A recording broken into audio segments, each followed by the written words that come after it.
today, and thank you for being with us. My name is Edmund Gehring. I am a member of the board of directors of the Louisiana Bar Foundation and also chair the committee on grantee and staff board training.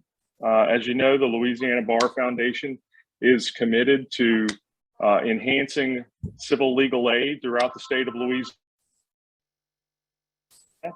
And we are very, very grateful for the work that all of our grantees and grant recipients do throughout the year to expand those services and provide them across the state. So thank you all for everything that you do and help to provide civil legal aid throughout Louisiana. We're pleased to have with us today Mark DeSauer, the Senior Vice President of Spitfire Strategies. Mark is going to talk to us today about what I call the internal focus, and his topic is getting your board on board. Tomorrow's session is more external, where we were about fundraising and relationship development, but today we're going to focus on how to be successful internally. What are the steps to creating a good board?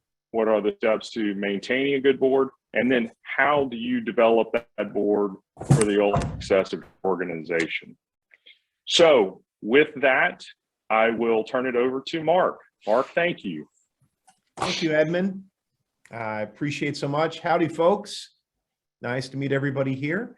I'm going to share the screen and get the deck up. And what's really important is getting your board on board, making sure that we're spelling it this way and not B-O-R-E-D, because sometimes that happens. Well, thanks everybody, and hope you all have power there. There's not too many birds flying into power stations or any other challenges that are going. It's great to see so many folks on here. Why don't we get started? And of course, I'm happy to take any questions in the chat. We'll have some breaks there for questions and would love to hear your perspectives on this. A little bit about myself, just ahead of time. I'm here, I'm Senior Vice President of Spitfire. I've been with Spitfire for over 6 years. I started off as running communications for Active Living by Design. That was a Robert Wood Johnson Foundation project on creating healthier communities. We did some work with the Tulane Public Health Office in New Orleans. And the great thing there was being able to understand communications, did a lot there. And funny enough, I went through a Spitfire training, and that's how I got here. So it's sort of full circle in that. After 10 years with Active Living Design, I moved on to run communications for Blue Cross and Blue Shield of North Carolina. I live in Durham, North Carolina, and this is, I had to deal with a board there on that. Spitfire has always been a part of my work from there. But one thing that throughout all this time, I served on many boards. I helped start several organizations and started Farm in Durham, Bike Durham, and served on the boards of those organizations, as well as currently on the boards, Prevention Partners and Upstream Works. So I know what it's like to work with a board. I also know what it's like to be worked on a board. And so hopefully this session will help you better understand, better engage, and activate, because a lot of folks, a board is something you have a lot of stress, you know, that week before the board meeting quarterly, get everything ready, do the presentation. And you know, and I don't know how many of you serve on boards, many people, board members, are reading that material the morning of the meeting or the night before. And so the engagement level sometimes is, you know, just at a distance.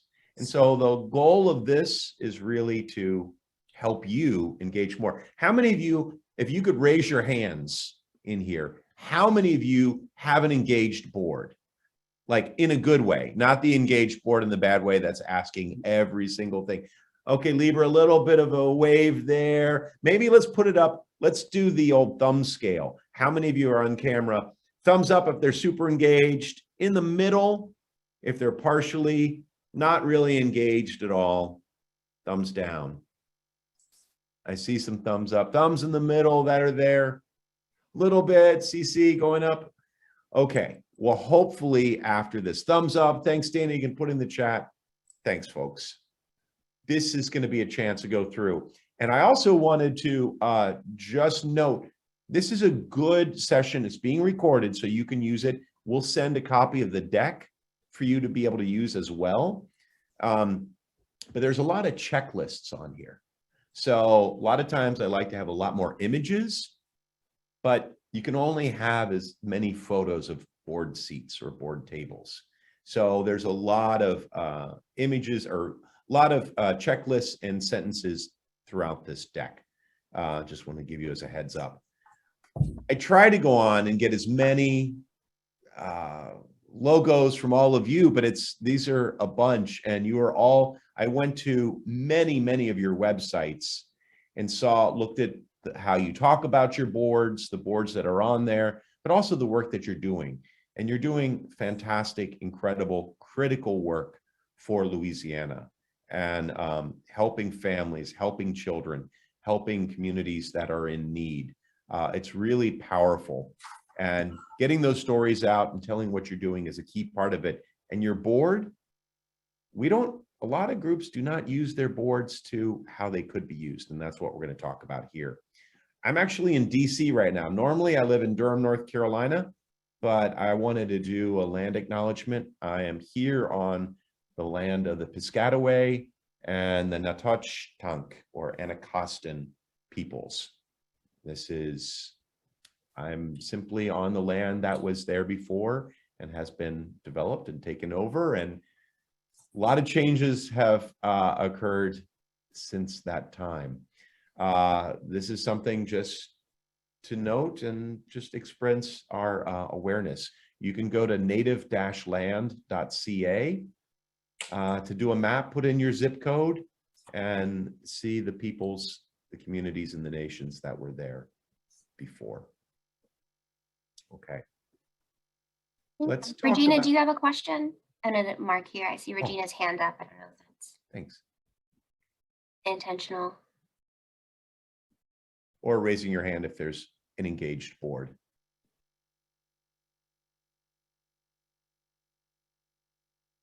Awesome. Well, thanks. If there's any questions, raise your hand or put them in the chat and we can go through. All right, we're going to talk about some of the issues with boards nowadays. Looking at working boards, and I did a little research on there, some best practices and studies. Regina, did you have a question? I'm sorry, I was just saying that we had an engaging board. Oh, awesome. That's so fortunate and really good for you. Thanks, Regina. Thank you. I'm really glad. And really talking about how you can map out and be more strategic in working with your board. And then something that's dear to my heart is, how do you train your board and give them all the materials to get out there? We'll talk about benchmarks for success and have any other additional questions. So there'll be questions throughout and we'll make the best out of it. Because, you know, it's Zoom land and we're all used to this, right? It's not like it's March 2020 right now and this is all new and we're all on mute. The issue we're talking about here is dealing with boards. Folks that are responsible, that oversee, that we work with, and sort of hold the money or the decision-making or the power for a lot of organizations. This is boards from the old days back then. Looking from your websites and going on, our boards are very different right now and much more diverse from all across the community. So many of you have on your boards, there's many part of the legal profession that's down there. And while we have lots of smiley faces and names and really great titles on their board, how engaged are they? And we saw some thumbs up, some thumbs in the middle a little bit. And one thing to note is sometimes when you have an engaged board, and some of you this might be different, but The engaged board, from my experience, might be 3 to 5 people on the board who are doing the majority of the work. I see some nodding heads there.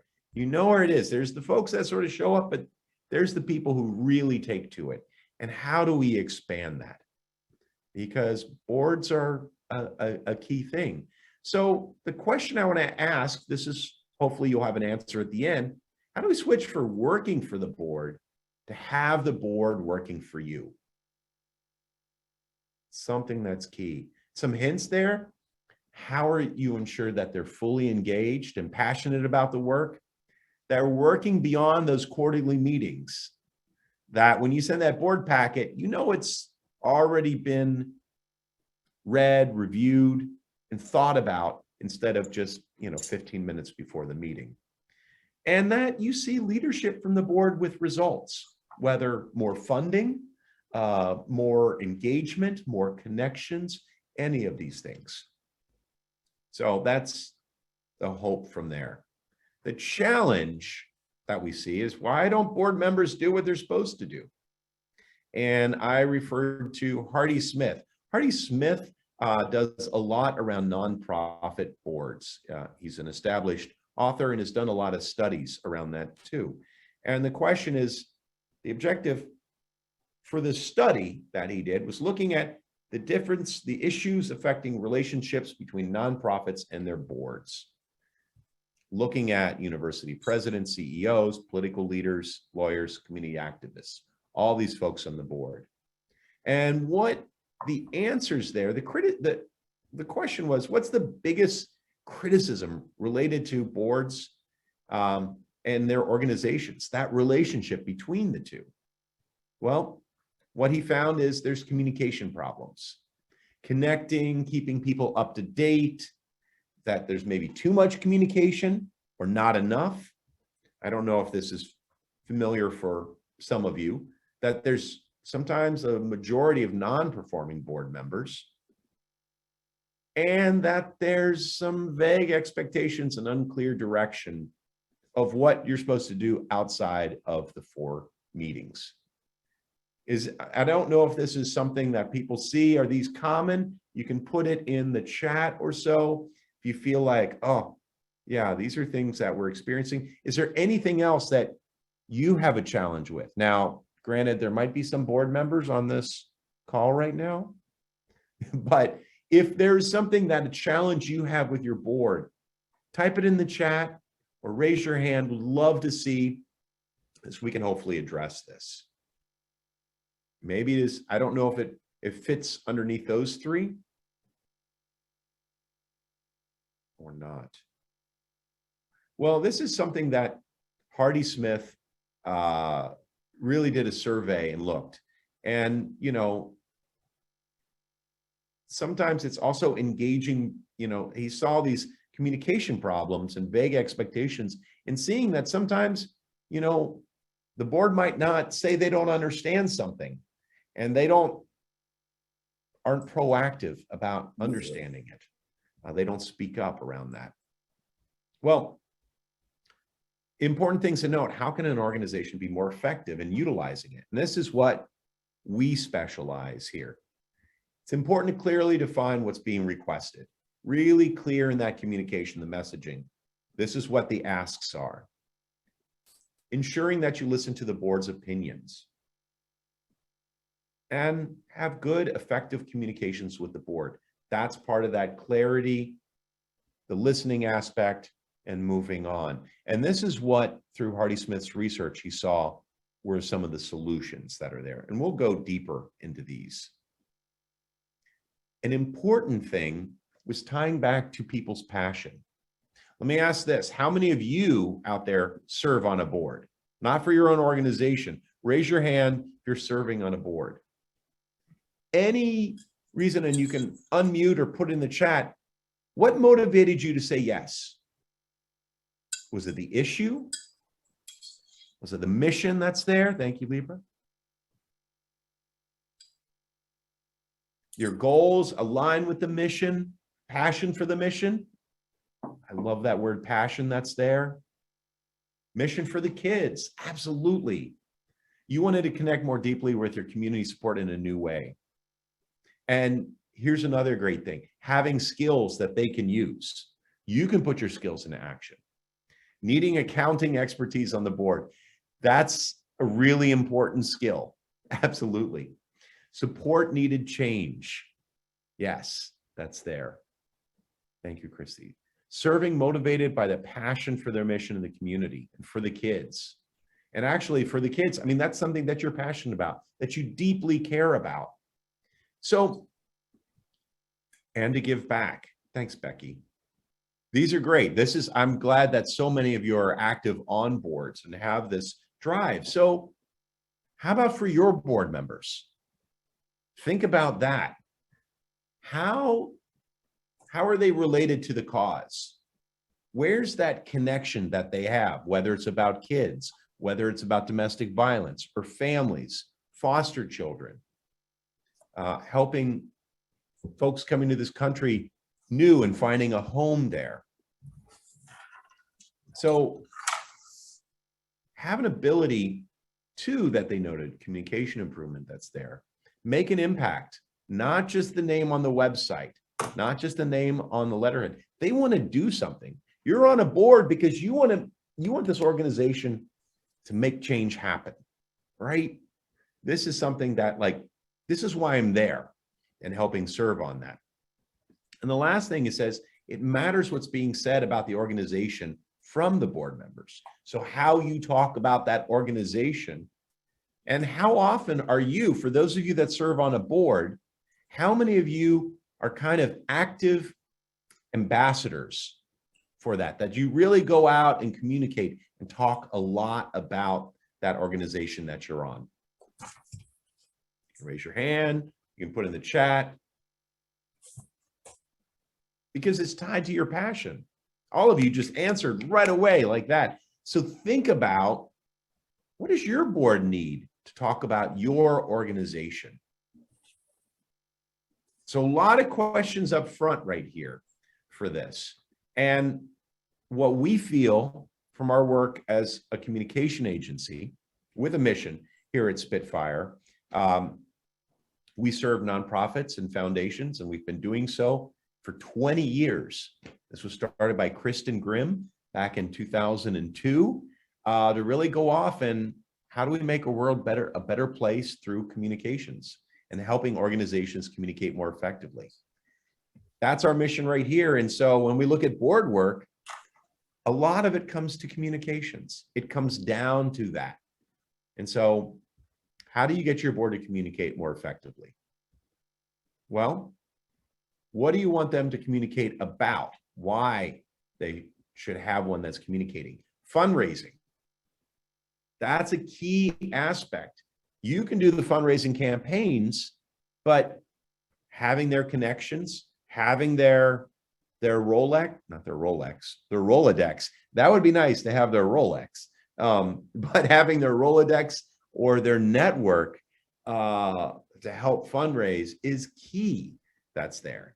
Beyond that, using that to make connections with partners that you need, whether for new staff, whether for new board members, whether for as a part of a partnership or some of the policy change that you might want to accomplish. And here, when you want to represent the organization with policymakers, bringing your board along, having board members come, represent you, talk about that, and being a spokesperson. So this is what we mean by a communicating board and how you can use that. It's not just giving them a script and say, hey, can you talk? Will you be able to do this? It's going a little further. So one thing that's important, and I don't know if you do this very often, we suggest doing a board audit. And at a board meeting or with your leadership, really map out the relationships and networks that your board has connections with. Go a little deeper that's there. See where the issue expertise is. How many folks on the board represent the medical field? How many in public health? How many on social work or on behalf of children? Understand what are those issue areas that you can reach out to the board. Next, look at skills. Some folks there, Gregory, you mentioned communication improvement. Some of you might have board members who are excellent communicators. One reason I've been on a lot of boards, they're like, hey, Mark, you do communications. Maybe you could do some communication work for us while you're on the board in lieu of, you don't have to raise, $50,000, $100,000. You can just train us or do comms work. Yeah, I get it. It works like that. But some folks, as we saw, have accounting expertise, I think all of you have legal expertise, but those are the things that you went on there. Also, you want to know, okay, are we covering every parish? Are we across the entire state? What neighborhoods, what wards do we have representation from? Understanding that geographical aspect of your board. And importantly, the diversity that represents all of the community members that are on there, that you have a board that reflects the community, not just reflects fundraising, anything like that. So understanding, working from there. Gregory, I see you have your hands up. Were you still had your hand up because was there a question, or did you want to, you're just saying, yeah, boards are important. Yes, I think that I need to put my hand down. Okay, no worries. All good. Just wanted to check for that. So when we talk about that board, mapping out that board and looking at the networks, do a little dissect their network. Understand, maybe not starting with the board, but going out. Look at your strategic plan for your organization. What do you have to accomplish in this year? Is there a big policy change goal that you need? Is it a fundraising goal? And then start going from that goal outward. Power map the decision makers, the influencers that are going to make that goal happen. Whether they're the individual or the high worth individuals willing to give money, whether they are really key policymakers that can make a difference and really represent your issue, any of these things, or community leaders that you need to engage. Power map the decision makers for that goal. Then you go a little further and look at those ties. Find the donor relationships. Who from your board has connections with these folks? A real easy way to do that is on LinkedIn, looking at those ties. And then once you've identified and sort of mapped out who on your board has a connection, have a very clear ask for that board member. So I don't know if this is something that you do normally. It's sort of back pocket thing, or it's natural to you, but being able to look at your board and see the networks that they're connected with, and what might be a good thing as part of this board audit, see which networks you're not connected with that you need to engage. And maybe you need different board members or new board members that represent access to those groups, those community members that represent that. So an important key thing there. And let me give you a couple examples. So for example, there's an issue with FEMA going on, and you need some legislation to address it. And you know that Representative Carter there is the ranking Democrat on the Transportation and Infrastructure Committee, overseeing FEMA, looking at that. Well, who are the ties? Who knows them? You can look at open secrets, find donor relationships, enter a board member's names, and find one that matches. Oh, they've given money to that person. Or you can actually just go out and ask your board who has a connection with Representative Carter. Any of those things. Donations is a good way to see, oh, they've given a lot of money. This is a good way maybe you can ask and connect. And then you ask that board member to make an introduction to talk about this, bring this up about FEMA. Does that make sense? Thumbs up for that? Clear? I don't know if you do this already, but this is a easy way to go through. Another way for fundraising. Another example. Again, you need to engage individual donors to support the Haven. Is the Haven on the call? Here? Yay if you are. And also yay if you're not. I recognize really busy. There's no shade thrown right there. But it's good to see that. So you look at the issue around domestic violence and you power map who's already giving to domestic violence shelters that are out there. Any issues around that? Who's funding it already? Who's benefiting from this work? Who might have a connection of some sort? Understanding that if someone's giving to the environment or they're trying to stop some of the poor air or chemicals, they might not shift as a funder to domestic violence. And they might not see that mix in there. But maybe if people are caring for foster children or caring for kids or any of this around here, there might be more of a closer match. So as you're looking, and we'll talk more about fundraising tomorrow, but this is a key part. Who are the community leaders? Who are the foundations? Who are the private banks that are funding around this issue? Power map it out. Find those connections with your board and ask a board member to make an introduction to those funders, to those individuals, any of those folks that will be able to help fundraise and donate. So again, it's looking at that network that you have and going through. And then you can create just a little map right here. Here's the board member, list their names. What's the organizational value that they have? What is the role that they play on the board? What's training do they need for that? And then how might you reward them for that? Feature on the website, make them a board chairperson. They might have a keynote. Anything to, again, you're feeding their sense of wanting to get something done, making an impact, and the passion for doing this. All right, I've gone through a bit about communicating board and mapping. I want to see if there's any questions that folks have. Is anybody doing anything like this that they'd like to share or have innovative ways? Because you're not just learning from me, we're learning from each other here. Have folks done a board audit before and found better connections through that or other networks? You can unmute and put in the chat. Renee's taking notes right here, so Danette's following up too, but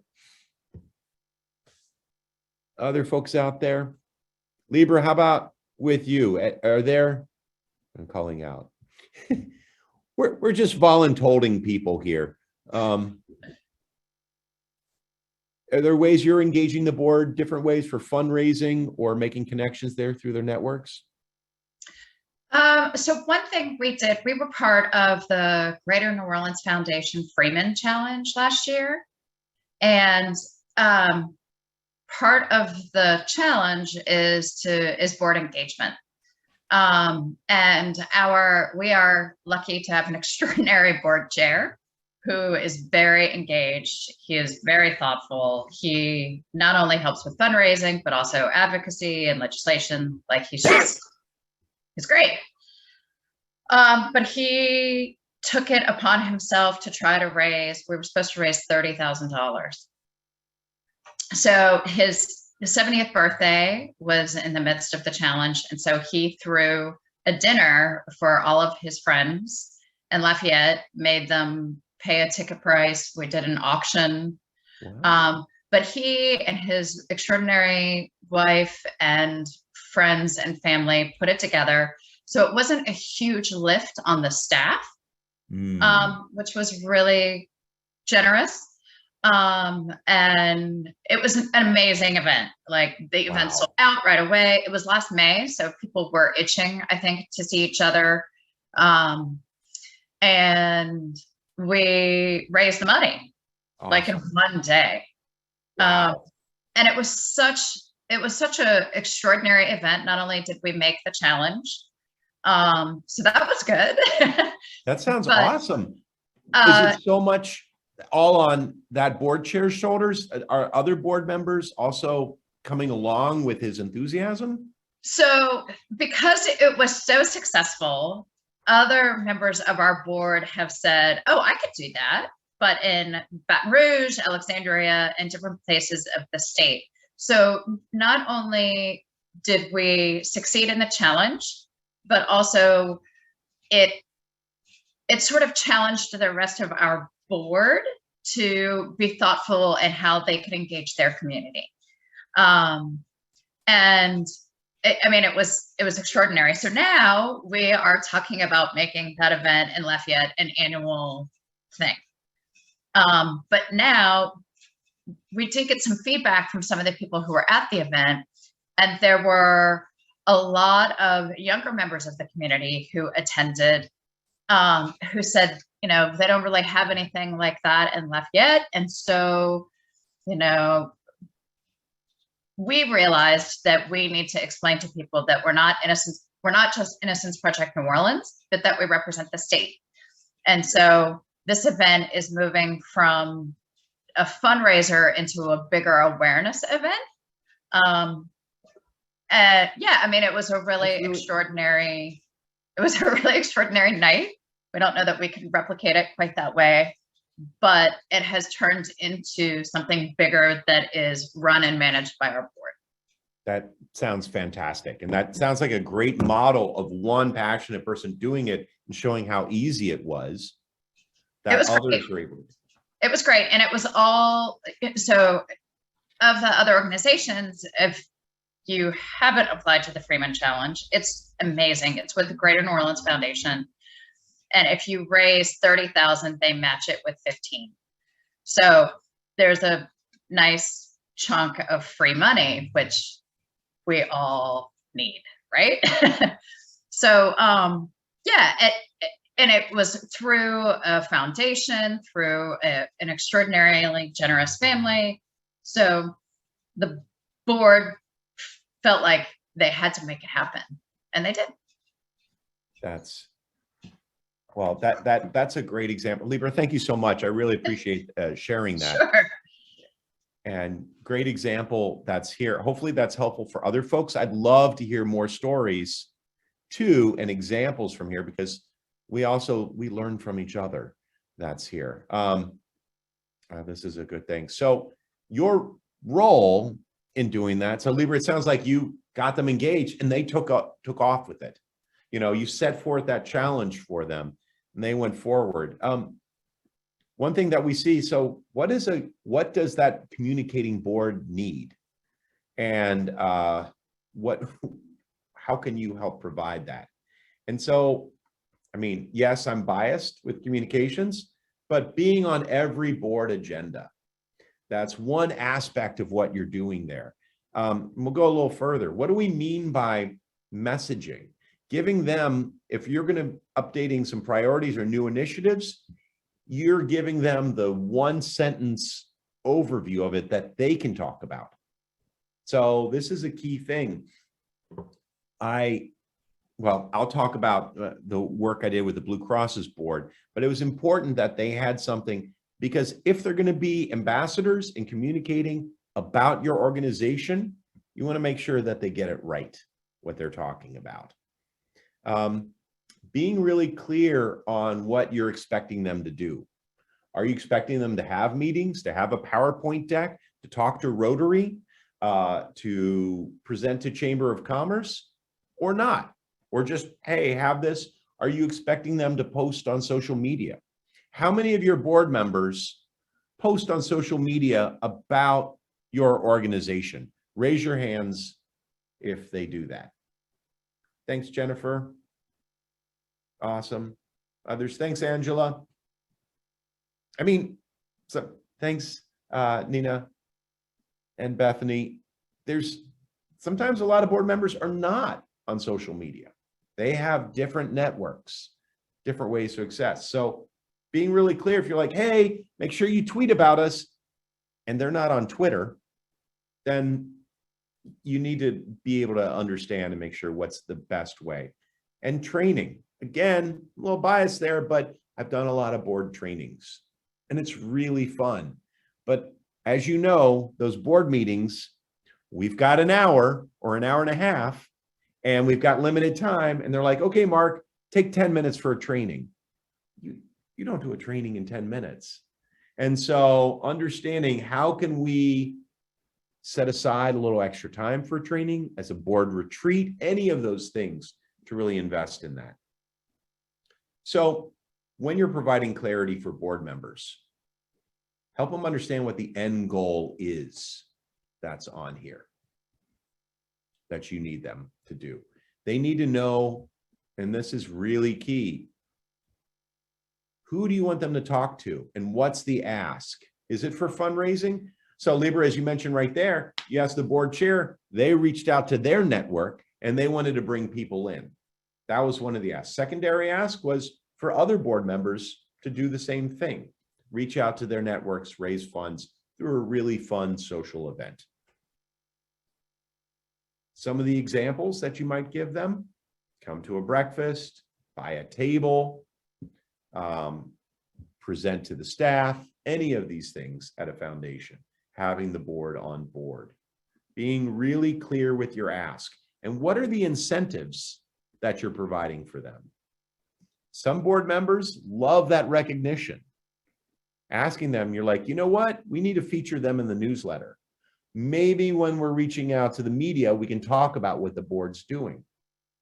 Giving them that public recognition. That's a key thing. Speaking role at events. But some board members might like to just maybe do a little bit more on the down low, that it's a little bit more quiet and they don't want that attention. But find out, how do you thank them? How do you recognize them? What's important? That's really, are they tied to the passion? Are they helping out, getting their hands dirty? Any of those things.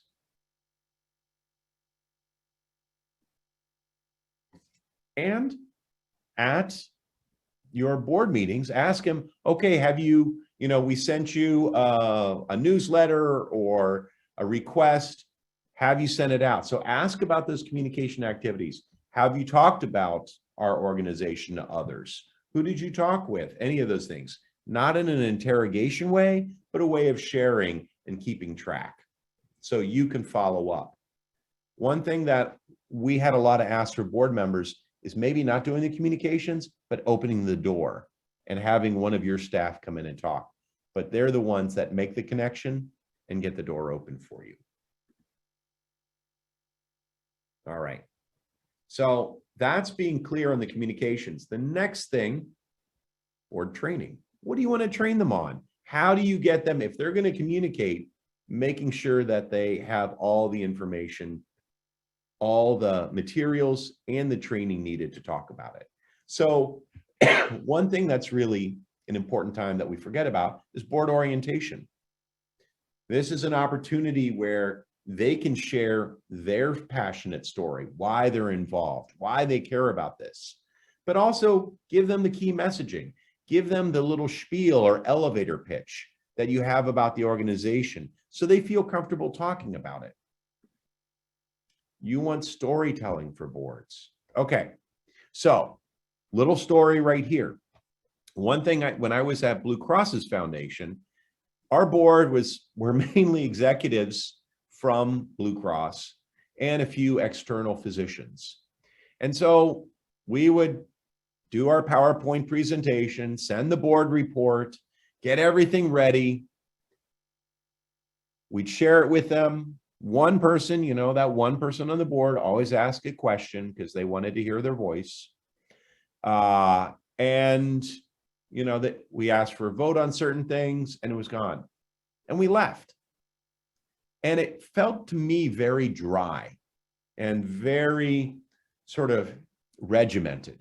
And so one thing that I proposed to our foundation is that each year, our board is going to be able to tell one story about the organization. And we're going to give them a PowerPoint deck with that story. We're going to give them that story that's written, a photo, anything that they can include in any of their talks. So when they talk about Blue Cross, they have one story for this year to talk about. Of course, we had many other stories, but we're not going to give them 5 or 6 stories. We want one really good story. And so I actually had that year, and this worked twice, and then I moved on to Spitfire. I had a grantee come and present to the board meeting and talk about what they're doing. So the board really knew one grantee well and their story. This was key for them, and they felt so much better, so much engaged, and they felt so more secure that they could share a story about what the organization is doing. So think about, for your boards, what's that one story that you need them to tell? And we have a whole storytelling training. We talk about all different types of stories, but this is something that's key. And then having your elevator speech, your spiel that's there. If they say, hey, what does the Haven do? And you're able to just say, well, the Haven provides this. We've seen, this rise in domestic violence. Families and women need a shelter, a safe place with wraparound support to ensure that they're able to work, be safe, and hold their family together. The Haven provides this without any additional charge or anything, so that they're able to, at a drop of a dime, talk about the organization.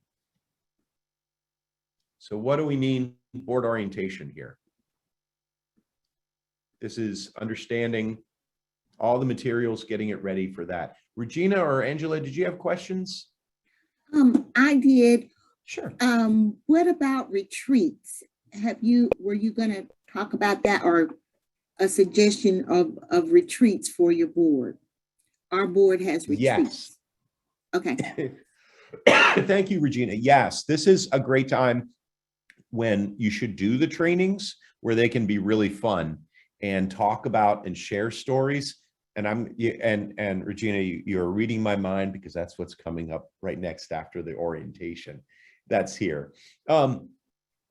Understanding, as board members are able to share and welcome new board members on, I don't know if you bring on multiple ones at the same time, or if it sort of changes one per year, but really welcome them into the family, making them feel we have that board spiel, I have the materials, you understand their passion and what's important to them, and getting them as a part of the organization. And following up after they join, what questions do you have? How can we help? Any of those things. This is what I believe is important. And some of you, I've taken these images from your website, or these stories there from, if Louisiana Center for Children's Rights are on any of the groups, having those stories for the board members, able to talk about it, being able to share. This is a key thing for that board retreat. Really give them a chance to tell their story of why they decided to get involved. Why do I care about this? Understand their passion. And maybe this is something, a request coming into that board retreat. We're going to ask you all to bring a story about how you got involved with this issue. Maybe not this organization, but what is that passion? What is that connection? Many of you said in the chat that you're doing this for the passion. There's usually a moment in time, an incident, something that happens that spurs you on to devote your life to children. And so have that as part of your board retreat. Maybe it's after dinner or around the dinner table. Sometimes you might have a story sharing session after that. Sometimes the stories can be really fun. So in the evening, that might be fun, that's there. Giving them the story, the nature of the challenge. Give them the story of what you're trying to solve there. What's that challenge that your organization was created for? Having that nature of challenge story is great for them. This is a story you might share in grant reports, applications, any of those things. Then this is something for any of you as executive directors. This is the story that you want, the visionary story. This is a story you make up. So for your organizations, if you get every grant, if you get policy changed, if you get the societal issue changed, what does the world and your community look like 10, 15 years from now? What does it look like for children in the community? What does it look like for families, for mothers that's there? What does it look like for the justice system? Think if everything goes your way, paint that picture. So there is a quote from Saint Aubrey, the French author who wrote The Little Prince. He says, when you're trying to build a boat, you don't call out people who you're asking them to hammer nails and move wood. Instead, you want them to yearn for the sea, the vast, wide open sea. So you want to give for your board that vision story. This is how you get people on board, because you're not talking just about the problems that are there that we have to solve. You're talking about those solutions and how they can play a role in that. That's what gets them excited. That ties to their passion. And of course, every board member needs that emblematic success story. All the board members for that first year that I worked with them at Blue Cross could all tell the rib garden story, which Blue Cross's foundation funded community gardens in every county across North Carolina, 100 counties. And so I chose one county, one garden, one girl whose life was changed by that community garden.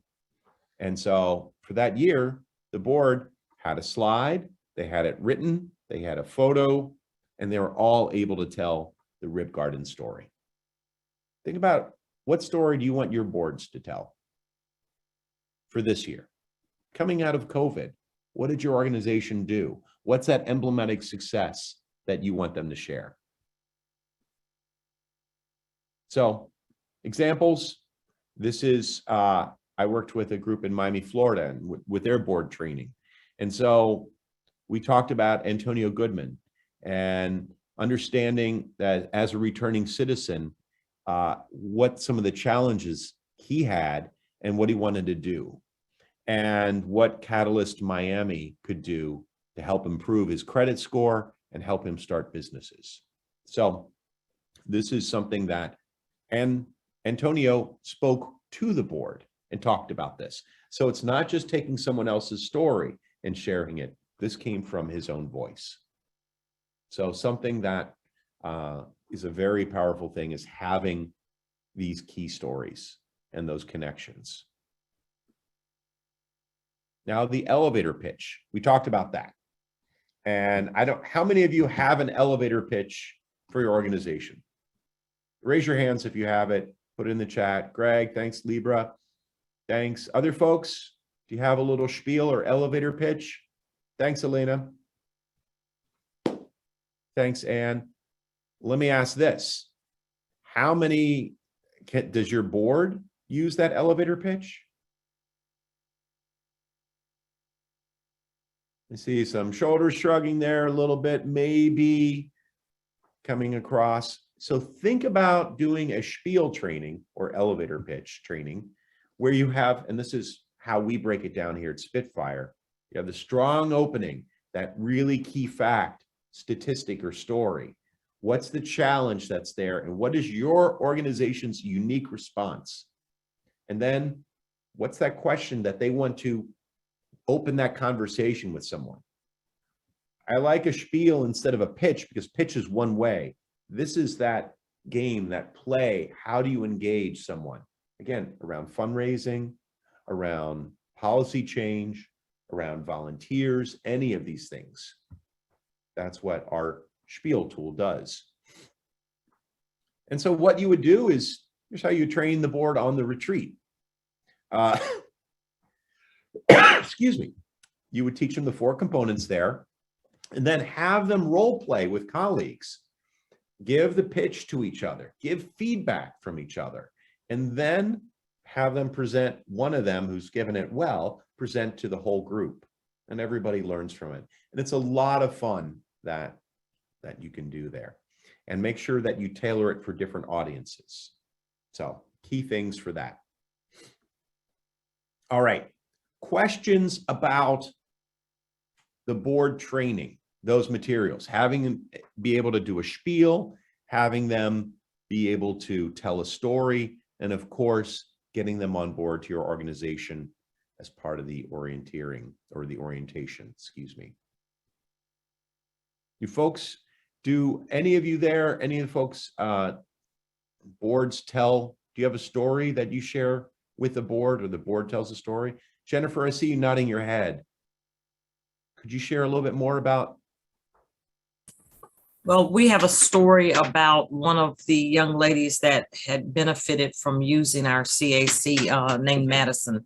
And so we put together a video, sort of like a that we could use to present her story in her own words. When we had a big fundraising event, we invited her out to share how she was a victim of abuse and how the CAC helped her and turned her life around. And so that's something that we've presented. It really helps people understand what we do and the impact that it has on not just the individual, but their families and the community, and just helping them get their lives back on track. Wow, that's pretty powerful. And actually having her there talk about that. Does your board then share Madison's story and they're able to talk about it? Yes, absolutely. I think everyone on the board knows her and knows her story. Oh, that just touches my heart. That's awesome. That's really great. Thank you, Jennifer. You're welcome. It's a great example. Other folks, any other stories or so that their board shares?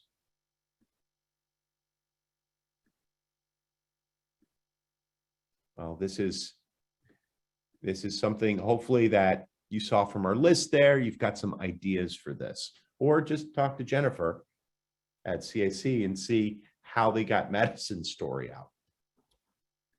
Okay. Well, as you set up the training, as you've mapped out those relationships, you've understood how to really engage your board, sort of track the relationships that are there. Understand, okay, how do we want to work with the board there, with different board members? Set those benchmarks. Understand who's following up on progress with those. For those board members that are not engaged, that you want to perform more, understand, like, how can we give them an easy ask? Instead of saying, hey, can you raise $30,000 in one night for us?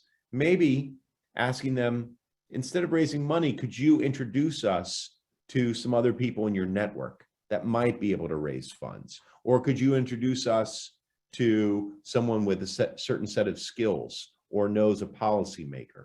Understand that the board is not just about money, but about relationships. And once you engage those board members that are not as active, that are not as engaged, really take time to listen. What do they care about? What do they want to see out of this? Do they want that spotlight shined on them? Or do they want to be able to do something and feel, maybe they feel intimidated by more engaged or active board members? Maybe they don't have time right now, and this is something they'll do next year.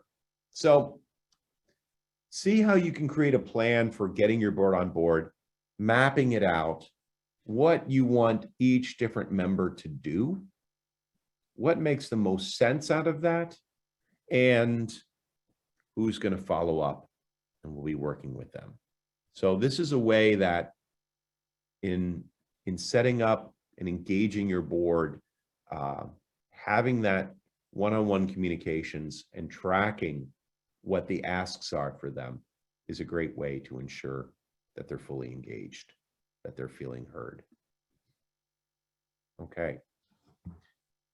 We have come around sort of full steam, talked about the boards, talked about communicating with them. Are there any random board questions that you have outside of communications, outside of fundraising or training that you have? We can open this up. Love to hear from others. Greg, any questions that y'all have or challenges? Yeah, I have a board chair who is very engaged, but very busy and needs help to form and staff some committees. How can I give her the assistance she needs to get those committees up and running? Sometimes, well, one thing that we've seen and has worked well with boards is getting it on their calendar. If they know that there is a presentation for a committee at the next board meeting, really asking with their assistant or so, like, what can we do on a Friday afternoon or Friday morning or a lunchtime thing that we can set it up so it's already on their calendar ahead of time and locked in there. The second thing is, are you asking them to build the committee or lead the committee?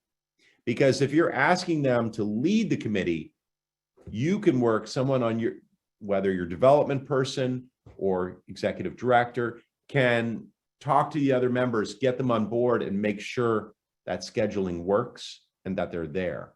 But having those clear expectations, okay, we want you to set up this subcommittee and we want the subcommittee to do these two things.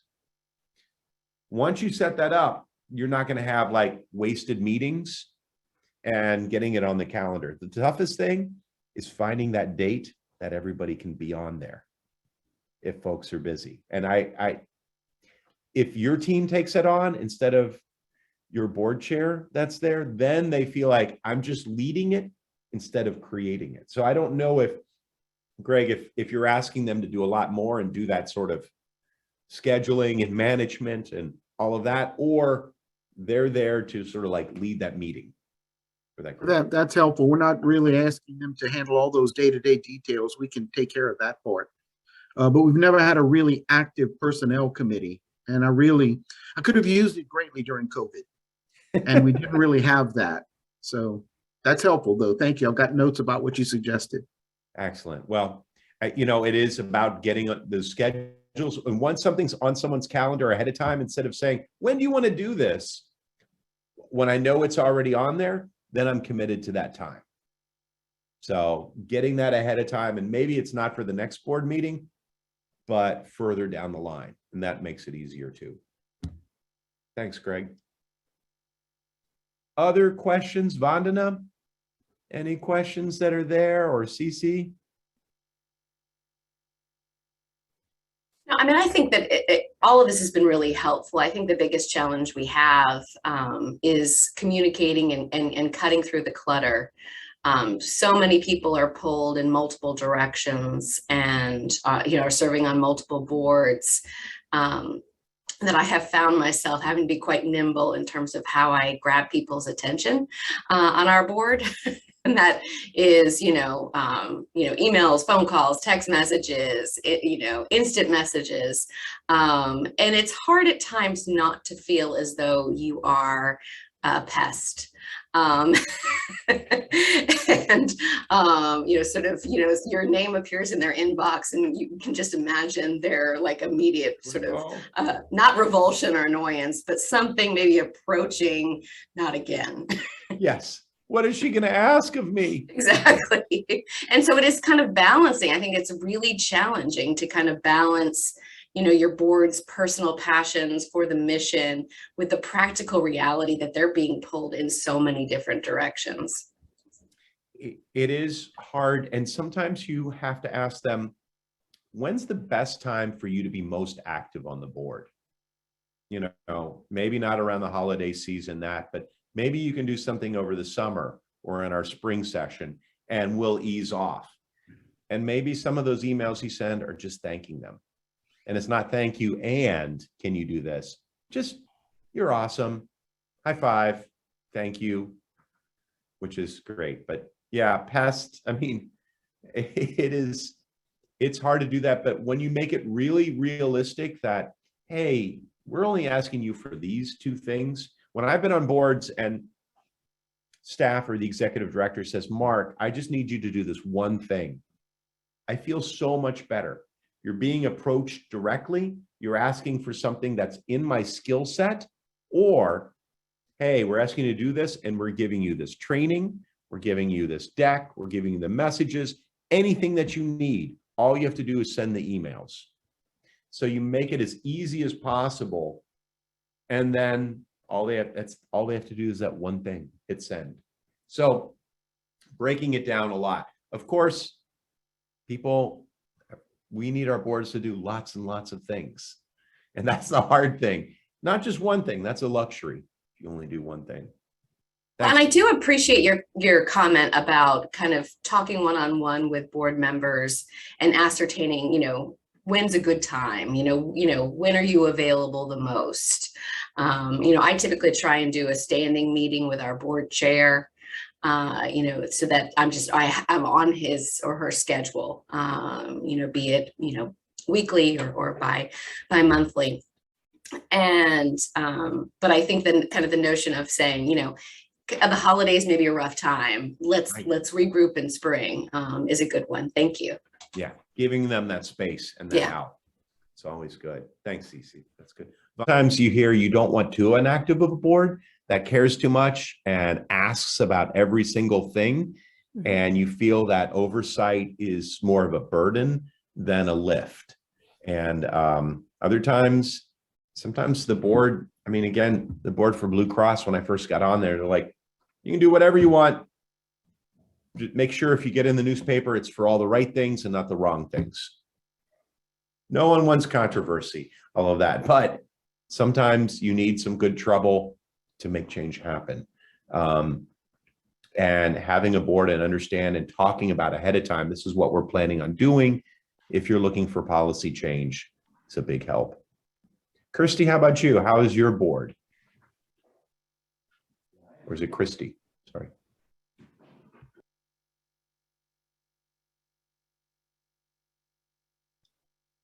Or Brittany?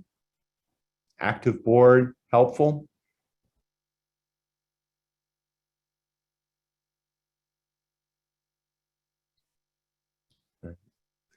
I'm going to repeat quote of the year. I think you're on mute.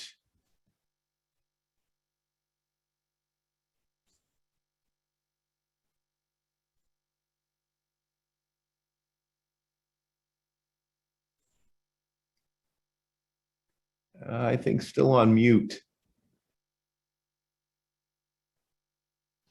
I see you talking, but it might be a challenge. And maybe it's something that's, if you want to type it into the chat or so. Joy added in the chat, COVID virtual has made it more difficult to get to know one another and on the board face to face. And we're working on this and begin in December with a Christmas meeting in person. And hopefully you can make these really joyful times that you come together and hear about their passion that's there and build a stronger bond. Very new to the board, so learning ins and outs. No worries about Zoom and all that. It's all good. Yeah, this is going to be a great year to come together. And again, one challenge, and Cece, you brought this up, many board members serve on multiple boards.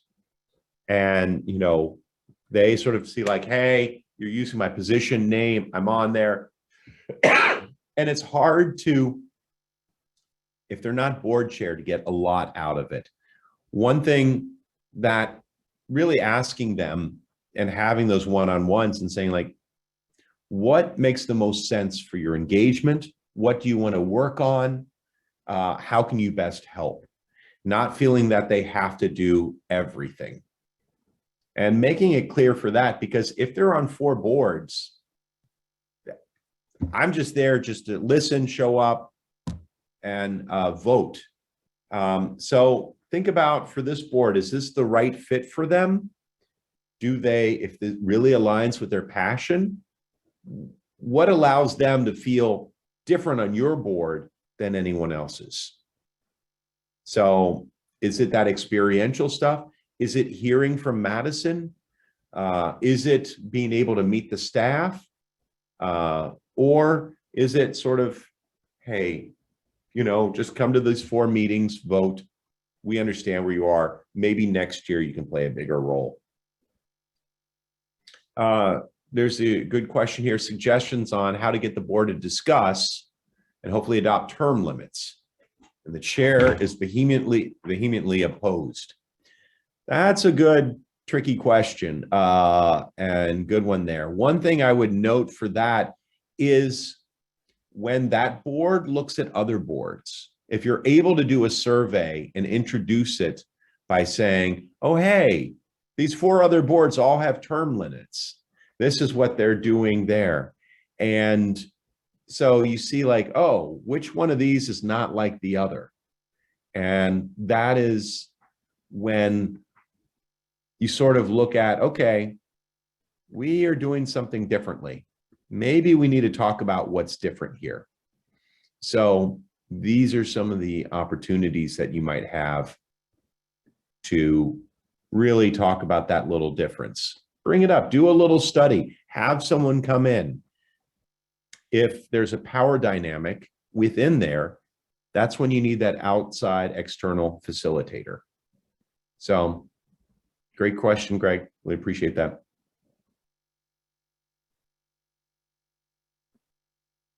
Other folks, other questions?